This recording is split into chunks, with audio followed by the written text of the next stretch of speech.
Hi friends, அஸ்ஸலாமு அலைக்கும். இன்றைக்கி நம்ம ஒரு ஜாப்பனீஸ் ஸ்டைல் திக் பொட்டேட்டோ நூடுல்ஸ் தான் பண்ண போகிறோம். அதுக்காக நான் 2 பொட்டேட்டோ எடுத்துருக்கேன். 2 பொட்டேட்டோ நல்லா வேக வச்சு எடுத்துக்கோங்க. வேக வச்சதுக்கு அப்புறமா அதோடைய ஸ்கின்னை பீல் பண்ணி நல்லா கட்டை ஒன்றும் இல்லாமல் ஸ்மாஷ் பண்ணி எடுத்துக்கோங்க. அதில் கொஞ்சோண்டு கார்ன்ஃப்ளவரும் தேவைக்கு உப்பும் போட்டு சப்பாத்தி பதத்தில் நல்லா மிக்ஸ் பண்ணி எடுத்துக்கோங்க. இது எல்லாத்தையும் நல்லா நூடுல் ஷேப்பில் நம்ம திரட்டி எடுக்கணும்.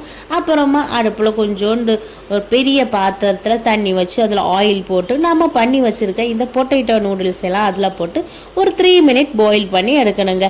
அதுக்கப்புறம் ஒரு சின்ன பேனில் நான் பட்டரை நல்லா மெல்ட் பண்ணி வச்சுக்கிறேன். இனி ஒரு பவுலில் குட்டி குட்டியாக சாப் பண்ண மல்லி இலை, கார்லிக், அப்புறம் oregano, chilli flakes, soya sauce, அப்புறமா நம்ம மெல்ட் பண்ணி வச்சு அந்த சூடு பட்டரையும் போட்டு இந்த பொட்டேட்டோ நூடுல்ஸை போட்டு மிக்ஸ் பண்ணி எடுத்தால் நம்மளுடைய ஜாப்பனீஸ் ஸ்டைல் திக் பொட்டேட்டோ நூடுல்ஸ் ரெடி.